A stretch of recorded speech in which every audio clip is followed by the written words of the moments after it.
morning. It is Monday, January 12, 2015. This is a special edition on I-24 News looking into the horrific events in France over the course of the last few days. World leaders and upwards of 3 million French citizens took part in a massive rally in Paris yesterday to commemorate the deaths of 17 people in a series of terror attacks that rocked France to its core. Similarly themed, albeit smaller, rallies took place in cities around the world, from Berlin to London to Jerusalem, Beirut, and Ramallah. Crowds waved French flags, sang the French anthem, held up posters reading Je suis Charlie, and waved pens in the air. Now, the mass show of support came after the horrific spree of violence that began on Thursday, when 2 gunmen stormed the offices of the Charlie Hebdo satirical magazine in Paris, killing 12 people, ostensibly to uphold the honor of the Prophet Muhammad. It continued with the ensuing manhunt and twin standoffs, one outside a printing plant where the 2 brothers suspected of carrying out the attack in Charlie Hebdo were found hiding, and concurrently at a kosher supermarket in Paris, where an additional assailant who demanded the release of the brothers killed 4 people and held several others hostage, only to be gunned down himself when police stormed the building. To take a closer look at the evolving story that looks like it will define the near future of Europe, we are joined in studio by former Israeli ambassador to France, Meir Rosen. Good morning to you, Ambassador Rosen. By former Foreign Ministry Deputy Director in charge of Western Europe, Colette Vital. Good morning to you, Vital. And I-24 News diplomatic correspondent, Tal Shalev. Good morning to you. First, though, let's go to I-24 News correspondent Shai Ben-Ari, who is standing by in Paris. Shai, good morning to you. This Monday, Paris is waking up to a very different reality. Police still massing the streets. What is the situation? Yes, Yael, basically a very heavy security presence is currently felt on the streets of Paris, and indeed security is what is on the minds of the people of France.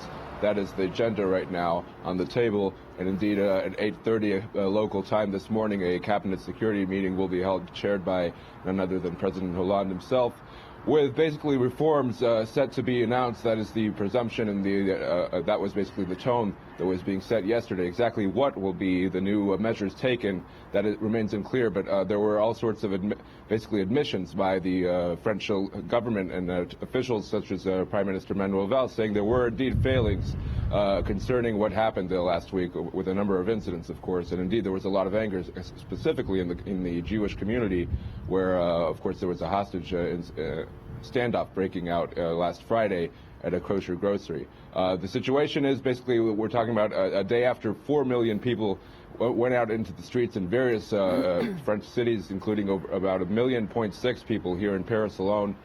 To give you an idea of just how crowded and monumentous an occasion this was, it took us about an hour just to cross the Place de République itself. The area around the monument there was very difficult to do. Right. And after that, it took hours for the people to basically leave that area and stream into the streets around it. Now, Shai, speaking of security, the hunt for Kalibalis, that's the assailant at the Jewish market, is supposedly still ongoing, but as a representation of homegrown terror. Any idea on where that stands? Do we have any information on where she is? She is still at large. There's a lot of speculation going on. One report is that she may have already actually made her way to Syria through Turkey. That is not exactly confirmed. It's based on surveillance footage that supposedly shows her at one of the airports on that route. The problem with that surveillance footage is that it comes from this January 2nd, which is before any of these incidents. She is, of course, known to be the partner of Mehdi Coulibaly. But if indeed that footage indeed does show her, then she was not involved in the latest incidents. There's a lot of speculation concerning that. The original assumption was that she was part of the incident that ended with the shooting of a female police officer on Thursday. Right. It is. Right now, I would say it's not exactly clear if she was indeed involved or if she is indeed in Syria or somewhere in France. She remains at large and the search goes on. There's clearly a lot of show of support, as you mentioned, this mass rally yesterday. But you know, tensions in the streets, are they felt? Is there anger in France? Not just about, you know, the lack of the failure of intelligence, but also the fact that this is a divided society. Is that already being raised? Is that felt? I would say, yeah, there is a lot of anger, but really right now you get a sense of unition more than anything else, and solidarity with the French state, a lot of patriotism that is not normally the situation, I think. I couldn't even count the number of times we just heard the national anthem being sung on a very spontaneous level yesterday Not like in other countries where you usually need some sort of announcement or trigger to have the national anthem being rung out like that. You saw it basically yesterday on the streets being sung just in a very spontaneous fashion, followed by rounds of applause. It was a very stirring thing to see, and you could see the French flag being displayed very prominently, as well as the sign, of course, Je suis Charlie, which has really taken over as something of a national slogan. You see it on billboards, you see it in commercials, you see it on the left-hand corner of your TV screen a lot of times, basically everywhere. Shai Ben-Ari with us in Paris. You'll be with us again throughout the show. Thank you, and standing by in Paris. Let's first take a look at this mass rally that Shai Ben-Ari was describing in France, other tributes of support from around the world, in the following report that shows the mass gathering of people to mourn what happened in France over the course of the last 3 days. Let's take a look. Over 40 world leaders linked arms in Paris Sunday and led an historic march against terrorism. They walked together to applause from the marching masses as the French capital marked the 5th day since the start of the bloody attacks that left 17 people killed. François Hollande, Angela Merkel and David Cameron were part of the march, as was Israeli Prime Minister Benjamin Netanyahu and Palestinian President Mahmoud Abbas, who notably did not walk side by side. Approximately 1.5 million people gathered in Paris throughout the day in a demonstration to commemorate those killed in the attacks and voice opposition to what many in the French public see as a rise in radical Islam. French media estimates that including spontaneous demonstrations throughout France, an approximate 2 million people took to the streets in France on Sunday. Security forces remained on high alert before the main demonstration in Paris. The crowds cheered as French flags were waved, together with signs with the iconic message, Je suis Charlie. The attack on Charlie Hebdo, a journal that satirized Islam as well as other religions and politicians, has raised sensitive questions about freedom of speech, religion, and security in a country still struggling to integrate 5 million Muslims. Joining our discussion is also Jonathan Sachedauty, I-24 News European correspondent in London. Jonathan, good morning to you. Europe's reaction this morning, many people are saying that this is a battle now for, a battle of civilizations, that the future of Europe is on the line. Jonathan? It's Jonathan Sachedauty not with us. Not with us from London at this moment, but let's turn that question to our guests in the studio. I'm going to start with you, Ambassador Avital. Many are saying this is a battle for the future of Europe. Are we seeing it as such? In a way, yes. I think that it's a wake-up call. A bit late. There have been many voices over the years about the growing role of poor neighborhoods, uncontrolled immigration to Europe, and the fact that the Europeans are giving in and not taking strict enough measures. I think this is a wake-up call, and I think that what has happened lately, as you see it, I believe it's also, in a way, a battle of civilizations, because what you see today is not just Muslims. What you see today is political radical Islam. This is a political movement in as much as the Nazis were a political movement, not only a religious movement. So I think that Europe has to face it not only on a security basis, but on a much wider basis of how do you combat the fight also from within. It is not only from outside. You see that all these people who perpetrated the acts of terrorism were affiliated already to ISIS, had vowed allegiance to ISIS. So the question is, on the day after, what will happen? What will happen to young Muslims who may be inspired by these acts? What will happen to incitation? And what will happen also to other minority groups, those who are more moderate? And I think that the discussion, the decisions that will have to be made together with the decisions on the basis of security and tightening your security and your intelligence and so on, will have to be much wider. Well, the question remains, how does one battle this? But moving back to this mass rally, and Jonathan Sashadati, supposedly with us now, I-24 News European correspondent. Jonathan, are you with us? Good morning, Yael. Good morning. Before, I want to just touch again on this massive show of support yesterday. Many, many, many world leaders. What are the reactions in Europe about this? Is anybody addressing the fact that the Americans weren't really there? It's true. It was noted in some newspapers that Barack Obama wasn't there himself, but nor was John Kerry or John Biden. In fact, the Americans were represented by their ambassador in France, somebody that many Americans wouldn't even recognize themselves back home. However, America has made very clear statements, Barack Obama making it very clear since the actual brutal events took place and unfolded in Paris that he is absolutely behind the French and standing with them in their fight against extremism and their right to defend themselves with freedom of speech and all those other universal freedoms that are so important. No, I mean, that's a valid point when it comes to the freedom of speech. But Ambassador Rosen, I want to ask you, when the American representation there, as Jonathan Sachadori so rightfully pointed out, is by a local ambassador, rather than John Kerry, which I'm sure Tyler will agree with me, is somebody you would expect to see there, what would be the reaction in France today?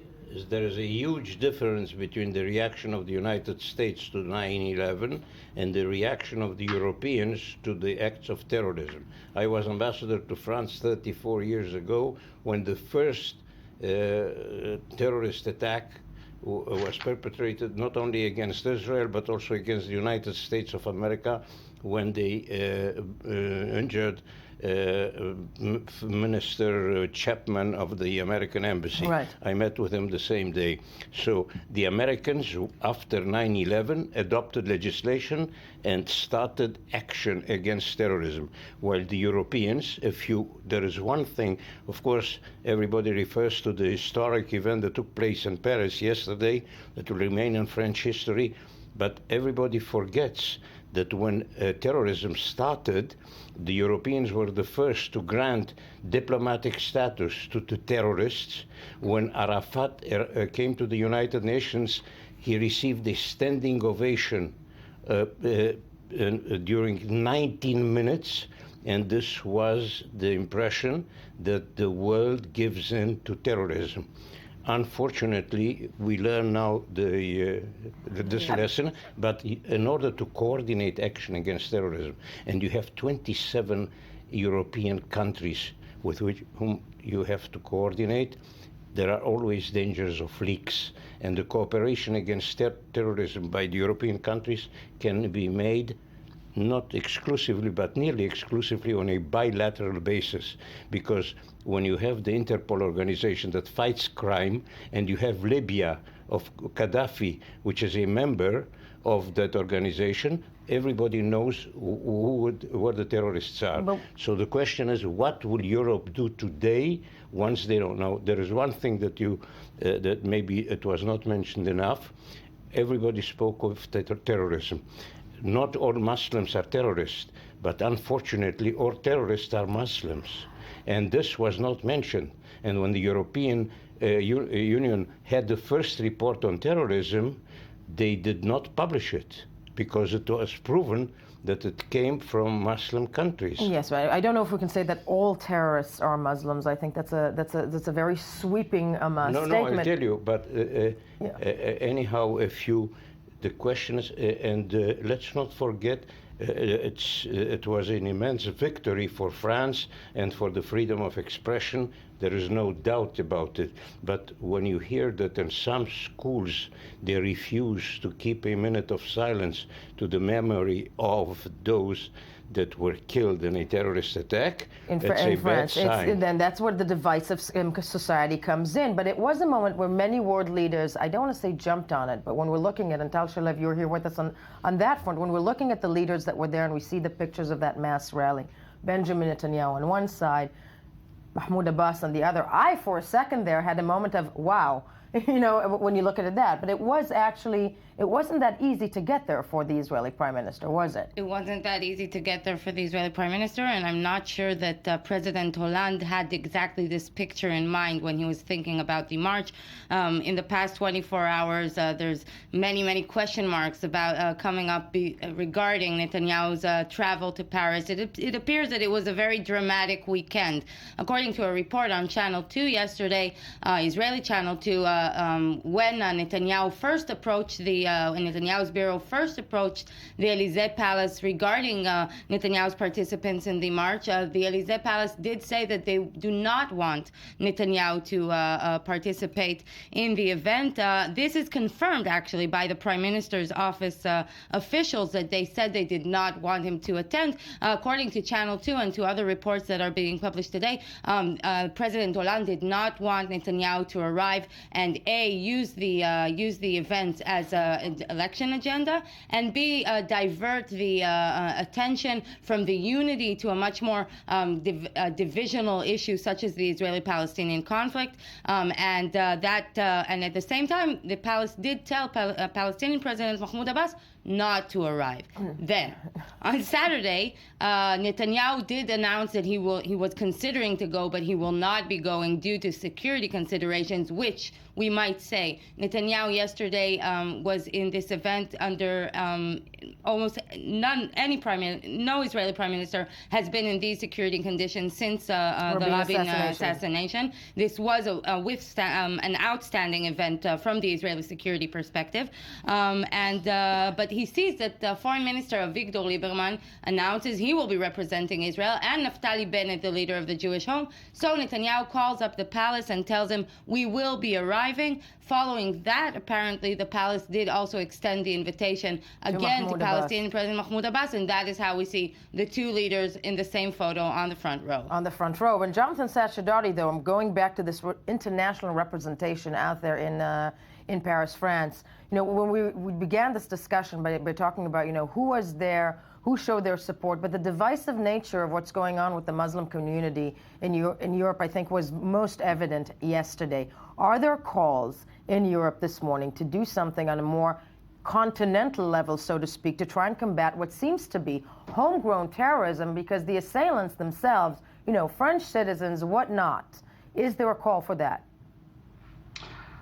There are calls all the time for some sort of regulation of European-born or European citizen jihadi fighters who've gone to Syria and Iraq and are now returning back to the continent and potentially carrying out these sorts of attacks. As we've seen, these attackers did have connections in the Middle East and appear to have trained there, whether it's in Yemen or Syria or Iraq. These are very real threats.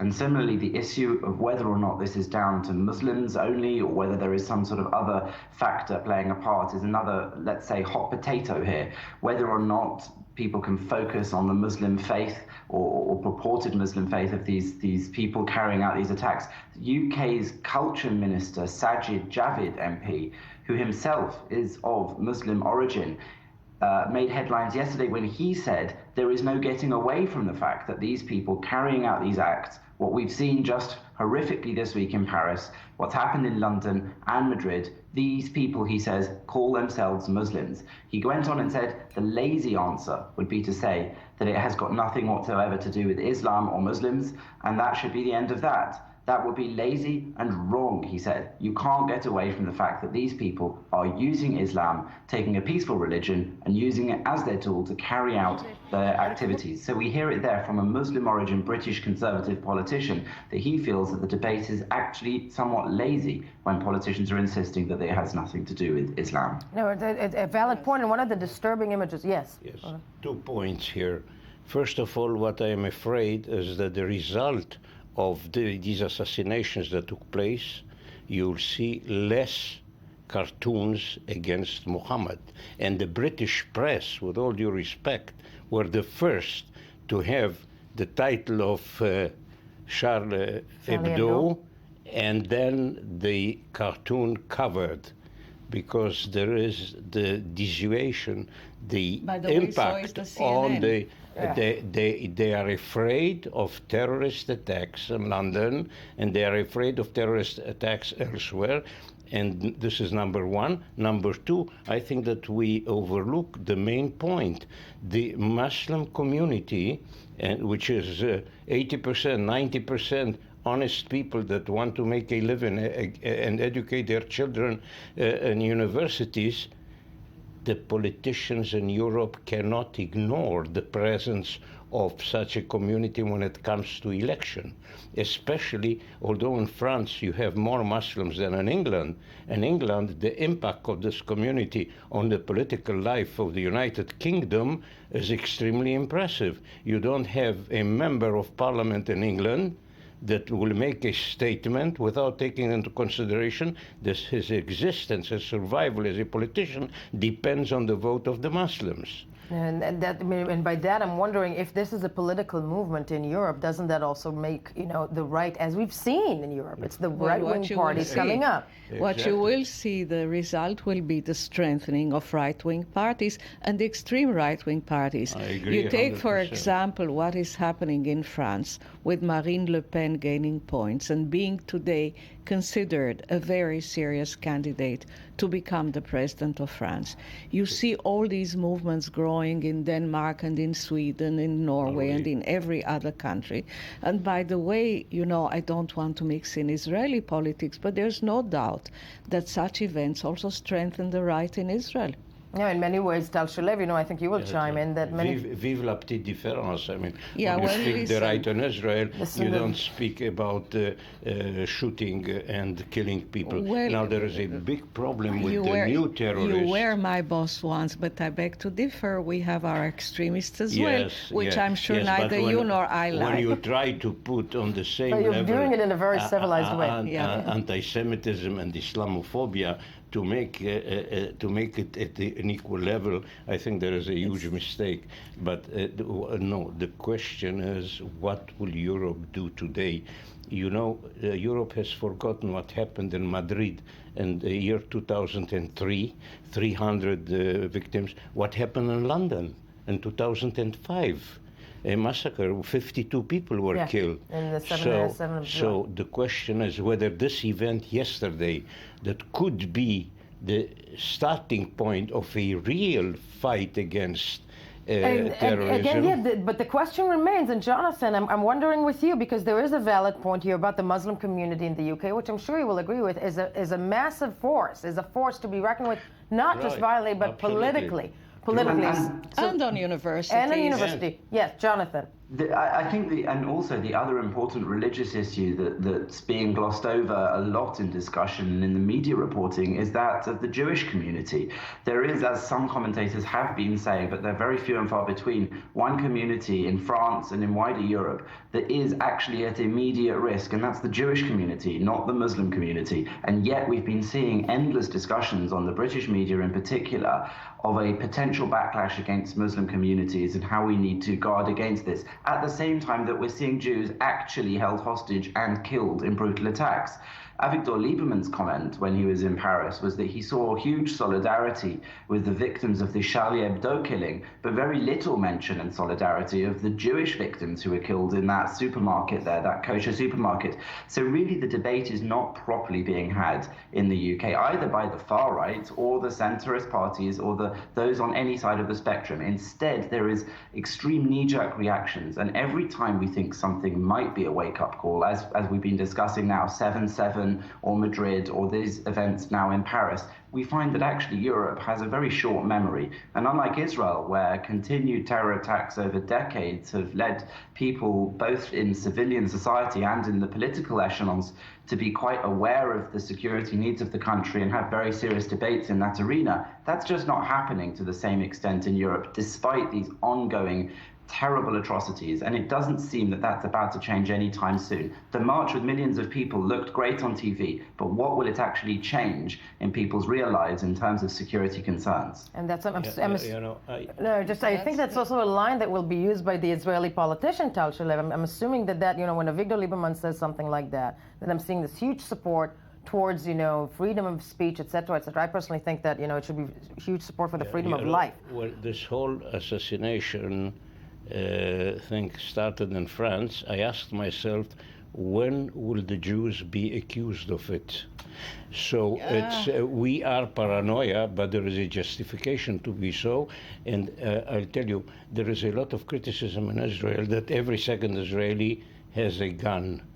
Had it been in France, when attacks were carried out against taxi drivers, the Union of Taxi Drivers asked not to be armed. Now the question is, I think it's a mistake to accuse now the French for not having protected Charlie Hebdo enough. You cannot protect everybody everywhere. But now maybe this, what happened in the last week, will change the minds of the Europeans and will not hesitate to change their laws, because in the United States there is more violation of human rights, and you saw the report only 2 weeks ago. We discussed the report on torture. But I think, I think it remains to see what kind of political capital people are going to make of it, which I fear is part and parcel of what we're seeing over the course of the last 24 hours. Well, that this is being sliced. Well, but that basically goes without saying. I think we can take every big event, every big global event, in the end is politically capitalizing. Even Hollande will have to at some point politically capitalize, or at least minimize the political capitalization of his rivals. But think for a moment. The event that took place yesterday concerned the world, the entire world. And what do we discuss this morning? And spent 5 minutes about the phone conversation between Hollande and Bibi. Is it going to help the right? Is it going to help the left? And this, it's always. I think it's legitimate to touch all the subjects, and I touch think all the that subjects, but it not will to have give political consequences in Europe and in Israel, and here, and those have to be discussed. And I think that probably you are right. We have to concentrate on what will have to be done by Europe, but we cannot have an influence from here on that which is going to happen in Europe. I hope there will be more coordination. I understand that President Obama is calling for an international conference to combat terrorism, so the Americans are not totally out of the picture, even if they were not present at that big rally. Yes. Colette, you were stationed in Paris when Barcimanto, our counselor, was assassinated in front of his daughter, 8 years old. That's right. What did you see in the French press? The Palestinian problem is the key to instead of discussing the problem of terrorism. But I think the issue is a bit more complicated at this, yes, so this therefore, stage in the game. we should not, now the question we're fighting... Mayor, let us hope that, I mean, this was 34 years ago, and I remember it very clearly, but I think that maybe what has happened today is moving Europe in another direction, and let us hope that this is what it is. By the way, on the contrary, the French carried out a fight for 34 years to catch the men who put the bomb at the Copernic synagogue 34 years ago. We're going to continue the discussion off camera. Thank you for being with us. Stay with us. First, the news.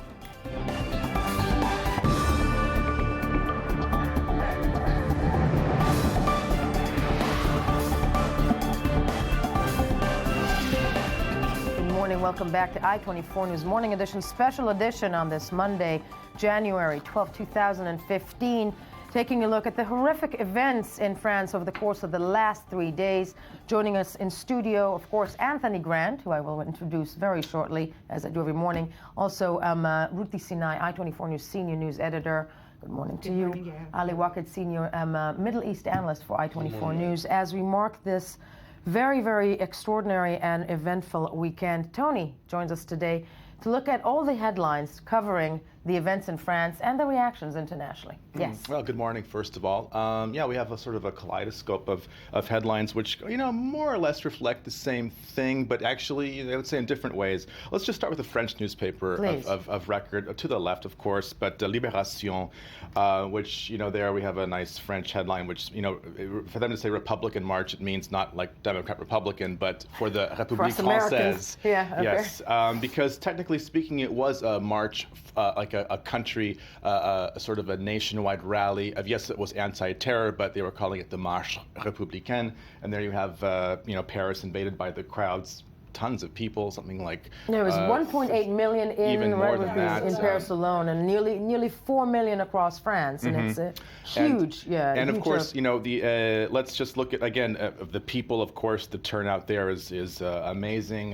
World leaders. I love this picture from Haaretz, which shows. I think it was before Netanyahu spoke. Yes. You have Netanyahu, Abbas, not next to each other. No, but I want to. I mentioned this in the first half hour, and to everybody in the studio, because I mean there is this moment here, and for the sake of even being slightly, I'm not even going to say optimistic, because let's not be naive, but to see this picture where Netanyahu is on one side and Mahmoud Abbas is on the other. It's like the Ellen selfie, but political. Yeah, but there is a moment there. It's a moment. You know what? It's a moment. It is absolutely a moment. Maybe somebody will grab it. Yes. But again, on the whole note of the people that were attending, here's from Bild, the German paper, Bild, which talks about Merkel and Hollande united in grief. Nice picture. It's a very nice picture. No, it's almost yeah. And let's just face it, Germany and France are cousins in many ways, and they face a lot of the same issues. I mean, we have to mention also there was the burning of the Ruthie. You will give me the date. The burning of the newspaper. Yeah, the Hamburger Morgenpost. That happened yesterday, I believe, yes. right? Yeah, there was arson. It's a newspaper in Hamburg that printed these caricatures. Yeah. So there's they're in the line of fire, so to speak, for these controversial subjects. Also, I don't know if I added in at the last moment from the New York Daily News. Yes. Can we see the cover of this, the front page? Guess who was not at the march? And of course, it's being politicized because why not? We're talking about political leaders. There was an American presence that was not felt.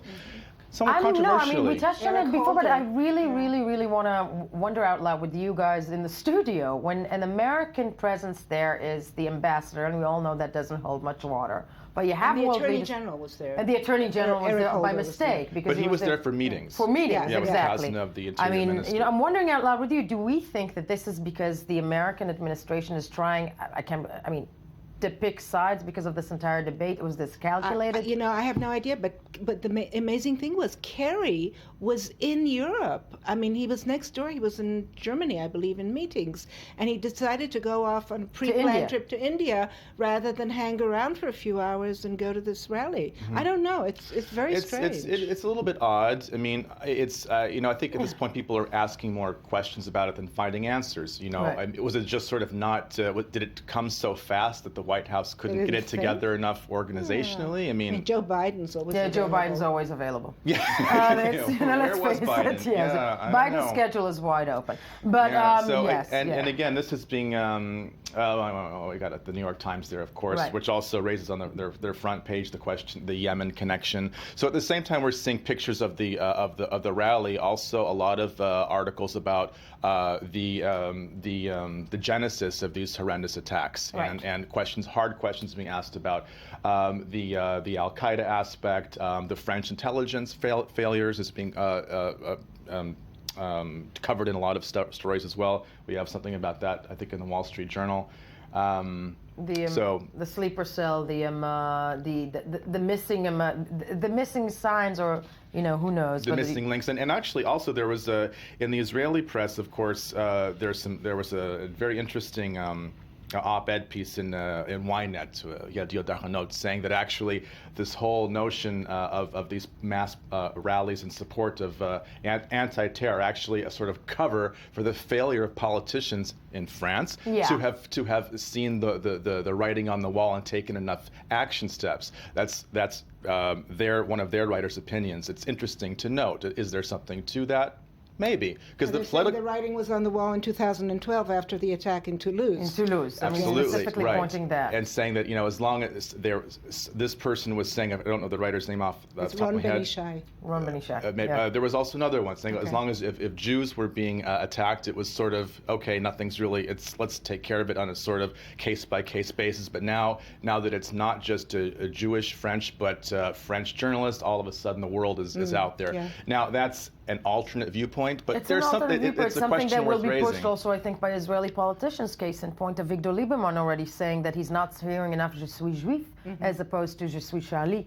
So and I think, it's part and parcel of situations as such that they're going to be sliced up politically in many ways. Yeah. But, yes, it's still moving on. I don't know. We have, again, from the Wall Street Journal about Western officials now agreeing to tighten security cooperation. You have a picture of, I think it's of Holder with Bernard Cazeneuve, the French Interior Minister. The American who was there. Yeah, yes. And maybe one could say that maybe what they were talking about in closed doors was actually more important than showing up at a rally, because, at this point, I mean, of course. Come on. Well, I know, but when you see that's what the they might say. mass amounts of people there, and you see the line of world leaders. Just show up for 20 minutes. Yeah, get the and photo even taken, even the people who really don't get along, the Israeli and the Palestinian, standing in the same line. Yeah. Then you're wondering where the they Turkish prime minister was there, and he's yeah, and he doesn't. They don't get along with anyone. No fan of Islamophobia. Yeah, and standing in the same line, so it raises very bizarre questions. But one last one. Well, of course, we talked about the Al Jazeera email leak. That's been reported leading now. Up, yeah. Daily Mail actually ran with that.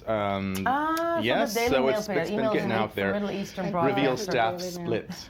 I don't know if we have time to get into it, but we could really get into that. We are about to get into it, so we're going to move along to the next segment. Okay. And you're staying with us in studio, obviously.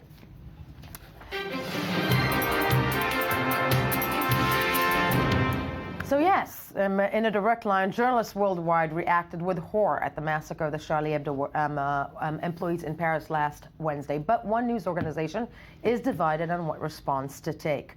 Al Jazeera's English producer Salahuddin Kadir sent an email to his staff with a list of suggestions as to how anchors at the Qatar-based station should cover the slaughter, posing the slogan, "I am Charlie," could be an alienating one, posing that as a question. The exchange leaked by the National Review and now, as mentioned by Tony, picked up by the Daily Mail, and I'm sure it's going to be picked up throughout the day in several other places, is showing the internal cultural rift at the network, at times accused of being overly anti-Western bias.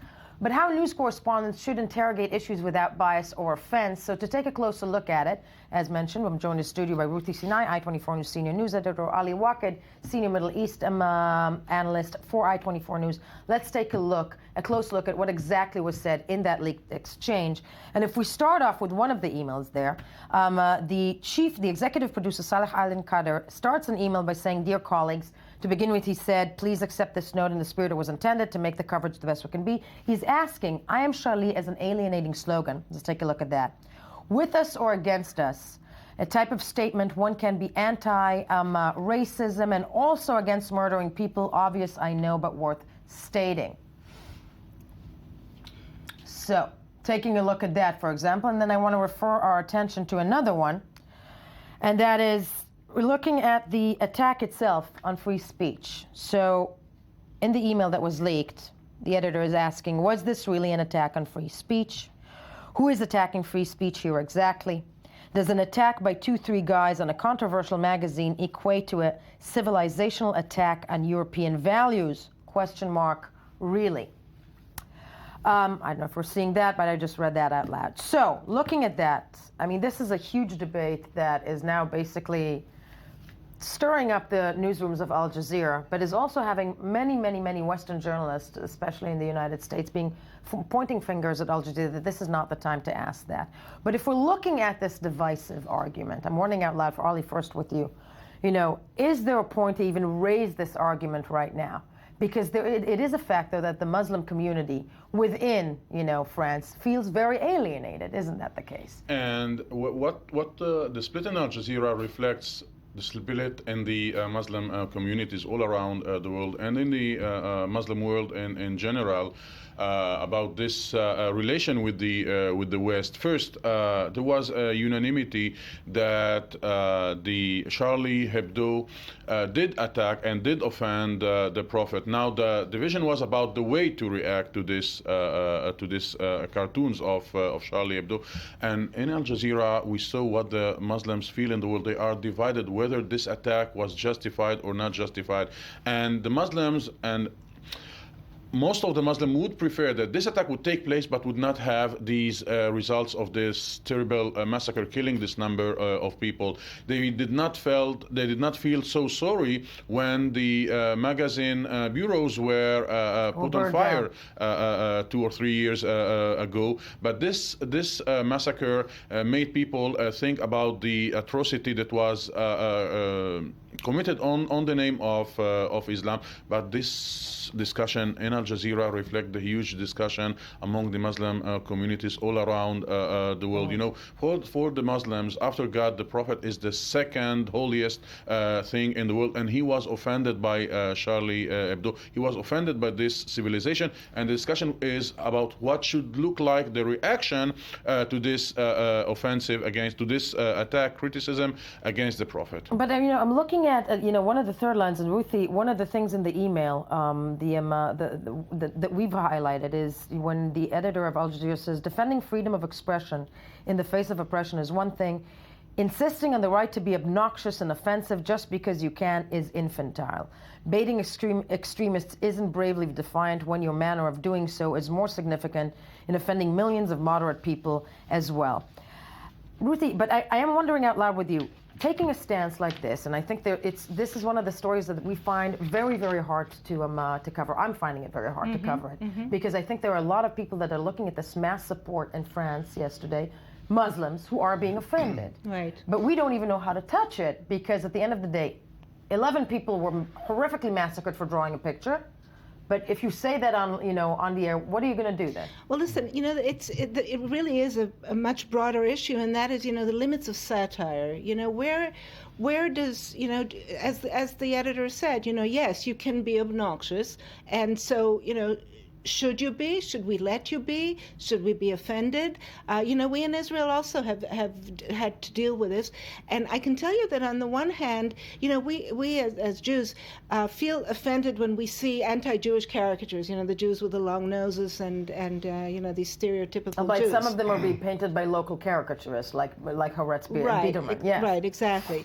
But, on the other hand, so we're insulted. We definitely, nobody goes out and massacres the people who draw these caricatures.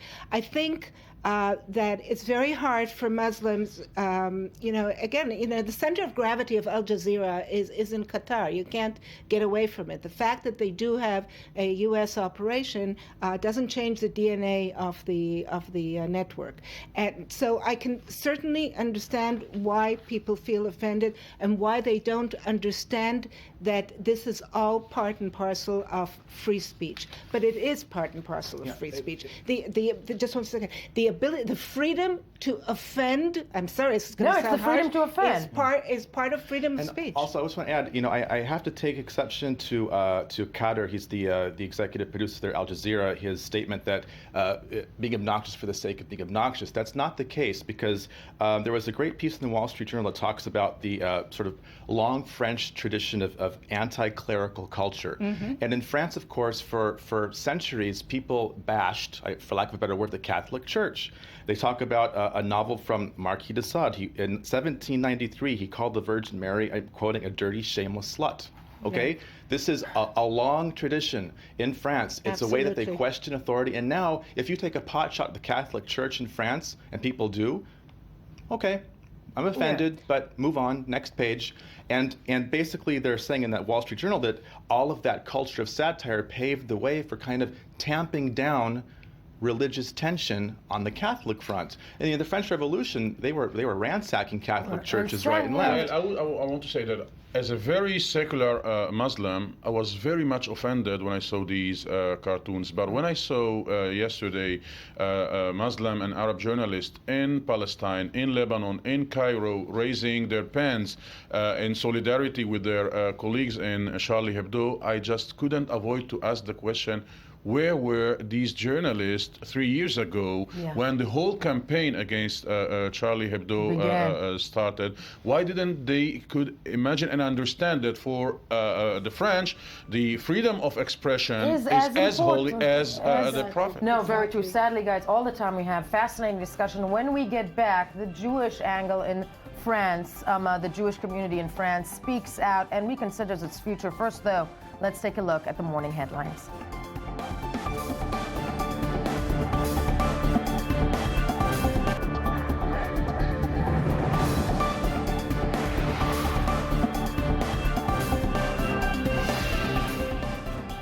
Welcome back. It is still Thursday, January 12th, 2015.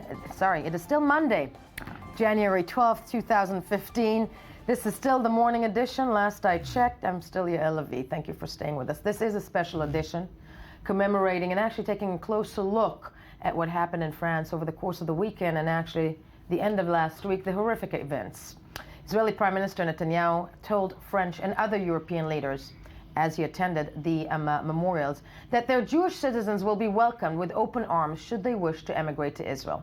His French counterpart Valls responded saying that the immigration of some 100,000 Jews will mark a failed French republic. Nonetheless, it is clear that many, including the majority of Jews inside France, see Friday's assault on a kosher deli as the culmination in a spike of anti-Semitic violence in recent months and years. In fact, Paris police shut down the city's main Jewish sites, including the Grand Synagogue on the Jewish Sabbath, for the first time since the Nazi occupation. So what does all of this mean for the future of the European Jewry and French Jews in particular? To answer those questions, we're joined in studio by Pierre Besnino. Good morning to you. Morning. The head of the CRIF, the umbrella organization of French Jewish groups and founder of AMI, the French Aliyah organization, and by the director of communications at the Jewish agency, Gal Palmore. Mr. Palmore, good morning to you. Good morning to you. First, let's go to Shai Ben Ari in Paris, who is there covering the events. Shai, good morning to you yet again. The Jewish community, I'm sure, is one that is addressed in France, but they do feel, I think we're hearing many voices, that they do feel that they are not as embraced, so to speak, as the Je suis Charlie campaign. What is the Jewish community facing this morning in Paris, and is there more security on them? Yes, Yael, there is certainly a lot of concern within the Jewish community. We have heard that directly. We were in Port-de-Vincent, where the hostage crisis took place, and we heard indeed a lot of worrisome residents there who are concerned exactly with security, and they basically feel that not enough was done before and more should be done now to ensure their own safety and security and address these issues. Of course, Israeli Prime Minister Benjamin Netanyahu is still in Paris and is scheduled to meet with the leaders of that Jewish community this morning around 10 o'clock local time. He actually spent a lot of time with them yesterday evening at the La Victoire synagogue, where he basically addressed the Jewish community and its leaders alongside President Francois Hollande, who it is interesting to note did not actually get up and speak. He left actually before Netanyahu's speech, which was some of the more common fare that we have gotten used to hearing from him. There was a lot of talk of the divide between the Western and Eastern world and Israel's place firmly in the Western half of the world as a bastion of Western ideals and so on and so forth.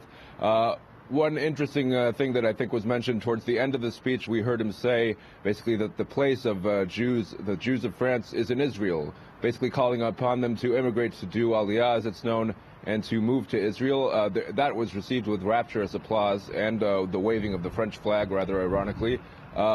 I don't know exactly what would be the reaction of the leaders of the French state to that kind of statement. It was made after they left the building. So that's interesting to note. And we may be seeing a reaction to that today. We'll have to see. But of course, the French president did leave before Netanyahu's speech itself.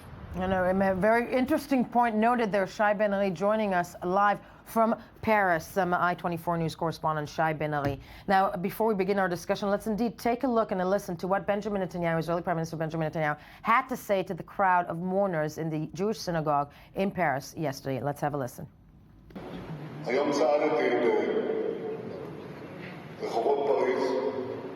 Today I walked in the streets of Paris in one line with world leaders to say in one voice, enough terror.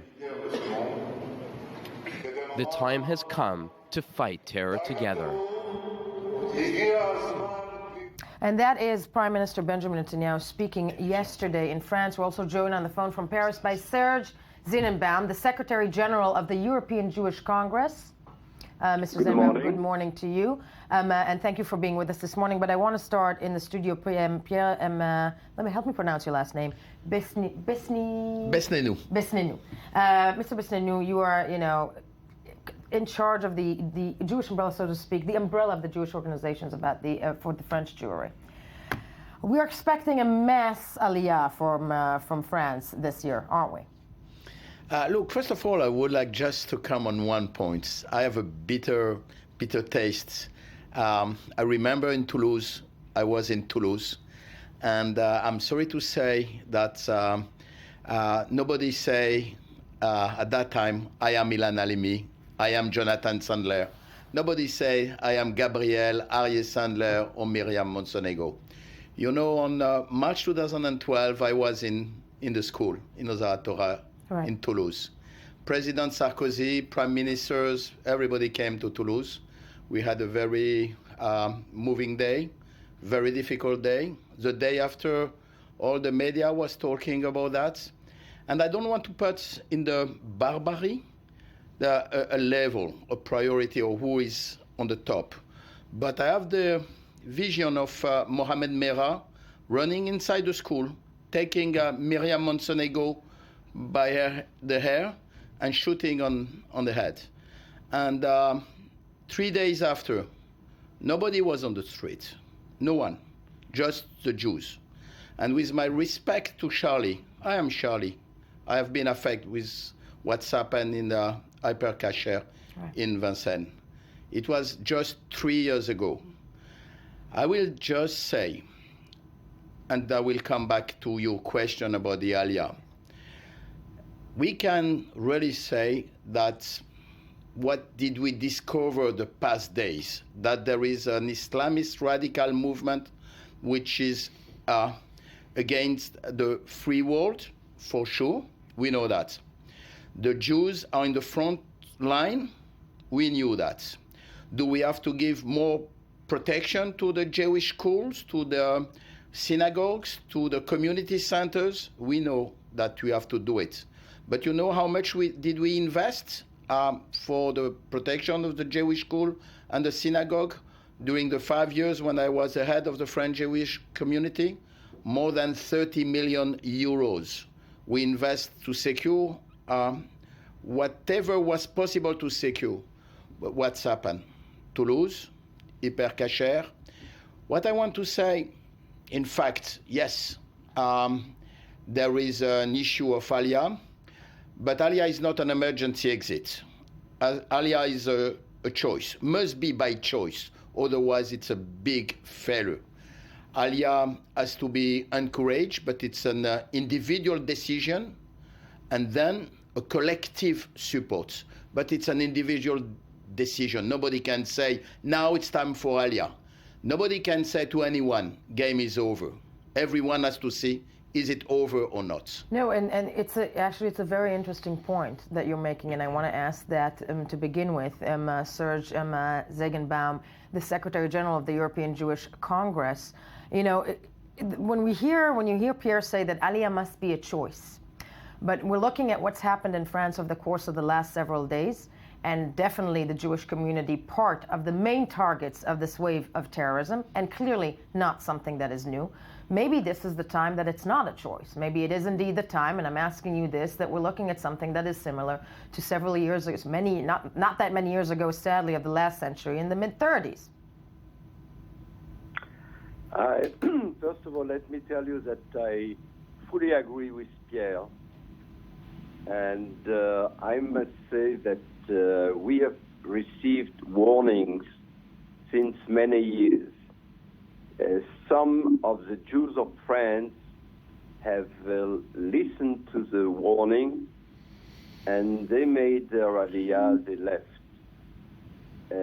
What is less known is that among the best of our children, many of them have already started to leave France, not necessarily to Israel and made their aliyah. Some went to the States, but London today has become very attractive for many young Jews, which means that there are mixed feelings among the Jews in France. On one hand, we know very well, and we know the phenomena which we have been following for years and years, if not decades, that mass aliyah does not as such exist. There are movements. It's sporadic. Right. But I agree with Pierre that France will probably, in a few days, return to their normality, hopefully, but Jews will remain very high on the target line of the terrorists. And target line of terrorists, and I'm asking you, and are they high on the target line of terrorists, but low priority on the list of the administration? I wouldn't say so. The administration is doing its best. Pierre just mentioned that when he was, and he's still one of the main leaders and highly regarded in France, he spent millions to protect the Jews. If we put it on the scale of a country like France, billions should be spent not only to protect, but to prevent. To prevent this type of thing from happening again. I want to turn, though, to Mr. Pellemore, Yigal Pellemore, when it comes to absorption, okay? Isn't this true, though, that what Val said yesterday, the French Prime Minister, in many ways we're living in a different kind of, society, history, world than we were back in the days of World War II? Wouldn't that be, if the Israeli Prime Minister is actually asking for all the French Jews, come on over, this is the time to leave, I mean, that is a failure to the French administration in many ways. And, is that the line of absorption, isn't it? I mean, it should be the right of a Jew to live wherever he wants, shouldn't it? Yes. In many ways. Absolutely, yeah. Absolutely. If a Jew chooses to live in France, then that's perfectly fine and respectable. If a Jew chooses to leave France or any other country and to go and live in Israel or in any other country, that's a perfectly legitimate choice, and we should not take any, moral high ground position or judgment on this individual choice. But Israel should keep its doors open to every Jew who wishes to live in Israel. This is the point. We should not, we should never tell Jews that they should fear the situation in their country and then flock to Israel because they are persecuted or feared. This is not the right way. Jews should not come here because they feel they have no other choice. They should come here because they have made an individual choice that Israel is the attractive alternative for them, personally, for them, for their family, for their children, because they want to be in Israel, not because they feel that they have no other choice. So Israel should be a good alternative, and we should respect Jews who choose other alternatives. Which is completely, but I am asking Pierre, this is the question to you. If this is a matter of choice, is it maybe time to think that, in France, Jews have run out of choices? I mean, to somebody sitting here, it feels like that. Yes. I want just to say you something. I remember one of the last discussions I had with Prime Minister Sharon. I went to his office once and I told you, Prime Minister, David de Rothschild asked me to succeed to him as the head of the French Jewish community, but you know how much I am invest on the Aliyah.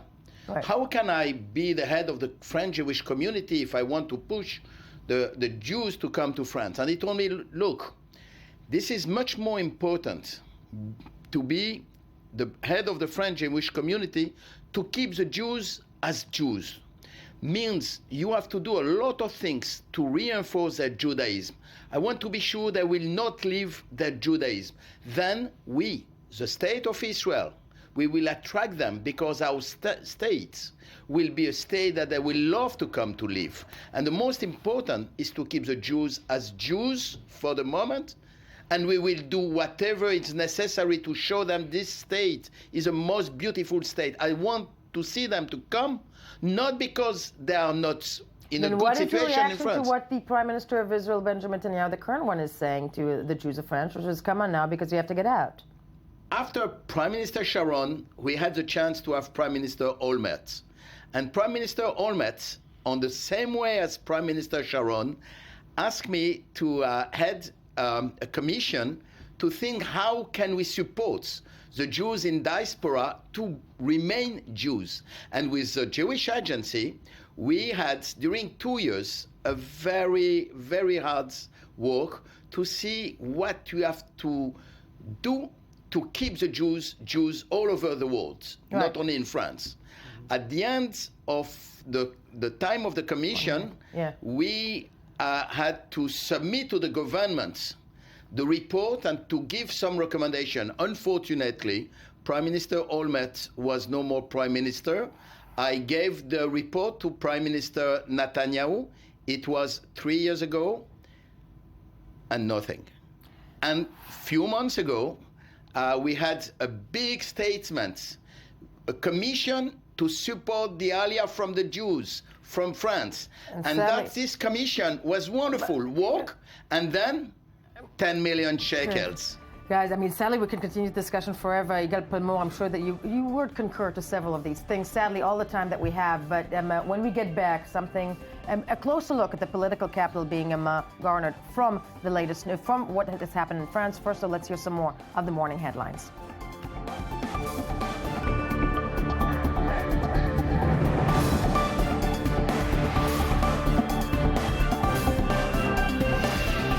Good morning. Thank you for staying with us. I-24 News, January 12, 2015, as we culminate a special edition looking at the horrific attacks in France over the course of last week and the massive show of support in France, in Paris, over the course yesterday, over the course of the weekend. Joined in studio, still Tal Shalev, I-24 News diplomatic correspondent, is here with me. Of course, Tony Grant as well for something a little bit different later on. But Tal, I want to start with you because we were talking about the political capital that will be sliced, and there's no way of avoiding it, from these events in France by almost every politician around the world in many, many ways. But never so evident, I think it was, and people are talking about it this morning already, that in Israel we are looking at a time of elections, and there was a bit of finagling about trying to get the Israeli Prime Minister over to France. I want to touch with you, though, about who did arrive there from the Israeli administration and from the Israeli candidates, and what does that mean for both the French community there and the Israeli elections? Well, first of all, we might say that as an Israeli, I envy many Israelis envy the French finesse and façon that unfortunately we Israelis lack that sensitivity and good taste, part of our character. So it seems like everything was okay with the representation. It just could have been the Israeli politicians' respectiveness of what is going on in Paris could have been a bit more tasteful. In any case, we do see immediately Netanyahu. We see four leaders, all of them from the right-wing side of the political map. We see the Israeli Prime Minister Netanyahu, Avigdor Lieberman, the foreign minister, the economy and diaspora minister Naftali Bennett, and a representative of the Knesset, Eli Shai. Let's just begin with slice them up. Let's just begin with the fact that this is a big event for the French community. They need support. They were very happy to see such a wide-scale, Jewish French high-profile, high-profile delegation, and it was very important for them that Netanyahu was there. This is the only appropriate thing. It was the most appropriate thing. But the way that we got there made it stink a bit from politics and elections, because at the beginning, as we mentioned earlier, Netanyahu was not planned to take part in the event, but only after he found out that Lieberman and Bennett are planning to go, he decided that he has to insist on going. And when arriving, some might say that his conduct has been embarrassing in many ways. Him thinking today, the senior Haaretz political analyst Yossi Werter says he thinks he's arrived to the Likud Central Committee, and this is not exactly where he was. No, I mean, again, we're discussing this because it's out there, and at the end of the day, when he's standing there in a line, and it was actually, there was a moment that I was happy to see him standing in the line with Abu Mazen, with the Palestinian leader, but he was also waving to the crowd out something not one of the international leaders did. Well, first of all, it started out with him being second row and pushing himself to the front row. But actually, there are reports today in the French media that to begin with, the Élysée Palace did plan Netanyahu and Abbas to be on the same row in the front row. So some of the things that we might have been seeing on the screen might have been planned differently. But in any case, Netanyahu did push himself to the front row. And yes, then he did walk around sometimes even in front of Hollande, advancing the French Hollande, president himself, and waving to the crowd. Even though it was noted that after he started waving, other leaders also started waving. But then later on, also at the Jewish synagogue, the Grand Synagogue, he was late. Netanyahu is usually late. This is part of his bad virtues.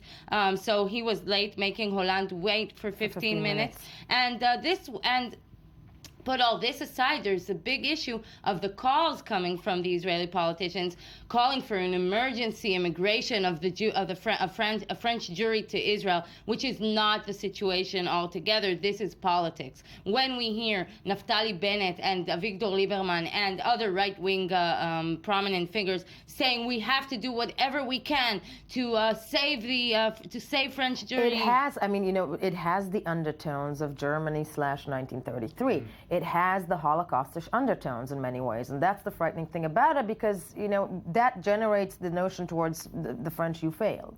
There's a very thin and sensitive line that, as we said, probably Israelis are lacking that thin sensitivity. But there's a very thin and sensitive line between making Jews know that Israel is the country of the Jews, is the Jewish state, and they are welcome here, and between telling them to leave their country. This is not only offensive to the French government or to the local government, this is also offensive to the Jewish diaspora at whole. I mean, when you ask American Jews or French Jews, many of them think they are first French or first American, then Jews. They're also foundation of Zionism. This is what keeps the country alive. We need strong communities in all of the Western countries in order to maintain Israel's support in the international community. These are people that so this is very controversial, and unfortunately, Israeli politicians, mainly from the right wing, have been playing on this, trying to gain points. Trying to gain points. And apropos, as you mentioned, I want to touch quickly on that. The four figures that were there are all vying for prime ministership in many ways, or all vying for more capital. If you look, Naftali Bennett being one of the main, within the right constituency, one of the main contenders, if you may, for Prime Minister Netanyahu. So he's there. Did he give any speeches? Did he say anything? He gave statements. He did not give public speeches, but he definitely gave statements, interviews. He slammed Abbas. He slammed Paris for inviting Abbas to take part in the march. You can count on Bennett that he will not miss out a headline. But look who wasn't there. And that is one of the things that should be noted, that nobody from the center-left parties, whether it's Yesh the main Atid, opponents, the people who supposedly are the ones slated to depose Netanyahu. Or the labor, and you said all of these four figures see themselves as suitable for prime minister. So does Yitzhak Herzog, and he did not see itself suitable to go there. He said he had an explanation attacking the size of the delegation. I personally do not accept this explanation. I think that Herzog should have been there. It would be the right thing. It is true that the Jewish immigrants from France that have arrived up until now into Israel are mainly right-wing constituents, but there are many Jews back in France who want to know that it's not only right-wing politicians speaking to them, not only the right wing, and this is also very dangerous from the Israeli political system point of view, that only the right wing is concerned with immigration problems, as if the left wing is not concerned with these issues. With immigration problem.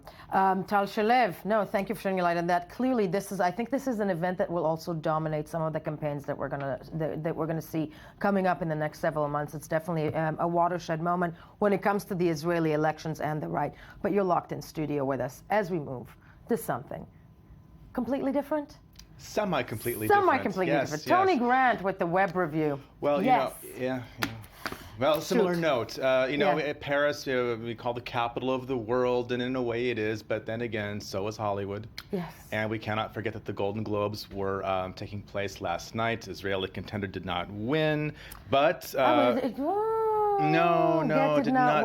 But Chagai Levy did the Affair. The Affair. The Israeli director of the Affair. Chagai Levy also in Treatment. They did the Affair. Did take the best drama, if I'm not mistaken. Well, we did not know be that as it may, the focus, of course, was the political undertone, overtone. We have George Clooney, Je Suis Charlie. Yeah. Major stars showing their support. Amanda Je Suis Charlie on her white glove.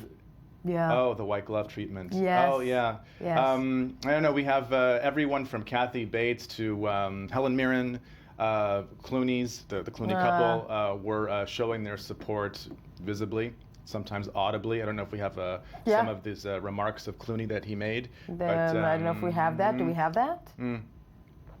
I don't know if we do, but of course he's always one of the most vocal. No, he's always one of the, definitely one of the people that generates headlines, if it's not for the beautiful women that he marries. At least for the time being, but that's a different story. Yeah, but yeah, so that was a big show of support there in Hollywood. And going back to Paris for a moment, I just want to show some of the way that things were looking in Paris. You see those pictures of the crowds, but we also had the digital panels in Paris. We have it's like the municipality has sort of these electric signposts throughout Paris to talk about whatever the issue of the day is. Right. And so yesterday they were basically showing that I'm Parisian, I'm Jewish, I'm Catholic, I'm Muslim, I'm Charlie. So you had those, and that was just one of them, but they're really all over the city. No, I mean, this really, is beautiful to see, because in many ways, we had the head of the Jewish French community in Israel here in the studio before, and when you see Je suis juif, je suis muslim, je suis... we need to see more things like that rather than just Je suis Shirley, because I think the Jewish community there is definitely much under attack. And I want to get also, speaking of which, we had a tweet from a prominent Le Monde journalist, Audrey Garrick. Interesting. She said that she was during the march. She said that that French Jews who were in the march didn't want to be photographed for fear of reprisals. So again, it's not all happy smile time just because you have a big rally. There's still real security concerns. So that was an interesting tweet to see. Something that this journalist observed. I think the fear and I mean the problem thing on this is, and it's right that Tal, both you and I when we just discussed the fact that you can't come out with statements saying everybody flee France. But they are afraid. The community is afraid. There is fear, and it's completely justified, the fear. I mean, I think what it wants up to the government to jump in is reckoning and do from the administrations of the countries that they're living in. One wise man I know did bring up the possibility, but also that calling on the French jury to leave is capitulation to terror in many ways. Yes. If the Jews in France will run away, will leave then terror France, won. Terror won, and that is one of the reasons it's very important to strengthen the community and the presence there. Yeah, no, absolutely. And I think, if nothing else, this is a wake-up call that more needs to be done. 24-hour security. They're talking about bringing in the French army to secure holy sites in France, if necessary. And maybe, right now, a lot of synagogues have 24-hour security in France. That they pay for themselves, that some of the affiliated with the administration, but, it's exactly that they want to hear. The conversation has started. Back to Twitter in a lighter moment for a minute. Of course, we had celebrities who were tweeting their sympathy for the victims of these Paris attacks. Yeah, Ellen, of course. What did Ellen have to say? I can't quite see it, but she's, Je suis Charlie. Justin Timberlake weighing in there. Haven't heard from Justin in a while. I don't know. I was about to say, where is Justin Timberlake? He's on Twitter. These days? Yeah, he's on Twitter. And of course, Pope Francis. What did the Pope very say? laconic, but hashtag praise for Paris. And I thought maybe Pope Francis might show up in Paris, but I don't think he did. But I don't think the Papamobile can get. I think that when it comes to security concerns, that would be an actual security concern, not just Prime Minister Netanyahu. I think if you have the head of the Catholic Church weighing in on something that's so divisive and people think is a clash of civilizations between the Muslims and the rest of the world. That's true. That's true. Well, he was online doing his thing. And the million followers. I was relieved when the march was over, because basically it seemed like a homeland scene just waiting to happen. It was. That's very true. Yeah. It was terrifying. Right. It was terrifying. Right. But the thing is that we're all discussing it this way. That we've all. It's not a matter of if; it's a matter of when. the next attack comes. Yes. Well, speaking of attacks, we have some cyber attacks going on right now. BuzzFeed reports that Anonymous, the hacking group, is trying to take down some Islamist websites as we speak. In response to the attacks specifically on Charlie Hebdo. So this is actually a good thing. I think we can say they're going after them. Every single conflict and every single animosity in the world should just move to cyberspace. Yeah, well, it's where a lot of things start to stop. I mean, I have no problem if people are hashtagging each other as long as, they don't kill one another. So there we have it. So what about leaked emails? Leaked emails, I'm not so sure. Yeah. Well, what about Prince Andrew? What about Prince Andrew? We can't forget that that is still going on. So no, we cannot. Did they take away his prince yet? No, they cannot because he's all because they'd have to take away his valid point. He's the Duke of York. They can't take that away, and he just snapped up a ski chalet in Switzerland, despite the sex slave scandal, along with Sarah Ferguson. Even though they're no longer What, are they back together? Yeah, what? Well, they share that. She's the Duchess of York, even if they're not sharing everything in life. Okay. They do share some real estate acquisitions, apparently. So wait, but so they still hold the house together, but they don't really spend time there together. Well, maybe they ski together. I don't know, but they bought it in Verbier. Is that what they call it these days? Yeah. In posh Verbier. The deed lists them as Andrew York and Sarah Ferguson. Rather than the Duke and Duchess. Yeah, but we know who they are. Exactly. And so they are, living that high alpine life despite the ongoing... And sadly, we have time for one more. But Prince Harry also is doing his bit. Prince Harry is good. Prince Harry, he's also good with Anastasia Guseva, German model. Yes. Making tongues wag on Fleet Street because apparently he is back in the game. He's back in the game? Yes, not that he was really out of it. Yeah, was he ever out of the game? I don't think he was ever out of it. No. And I think I would venture and say that Prince Harry is the more interesting prince of the two, don't we think? I think he's probably... No question. He's the more interesting. Because Tal Shalev, very serious I-24 diplomatic correspondent, all of a sudden had this flash in her eye of, ooh, I like the bad boy. No, that was the flash of Tal Shalev is looking for a prince. He can be a bad boy, but first he needs to be a prince. He needs to be a prince. You've heard it here first on I-24 News. Yes, sadly all the time we have for this morning, but Tony, thank you for the uplifting moment of something slightly lighter on this very sad morning. Thank you for joining us. I-24 News Morning Edition. Place you should be. Check us out on all the social networks, Facebook, Twitter. Of course, do not forget to tune in tomorrow morning for another edition of the Morning Edition, the way to start your day every single day.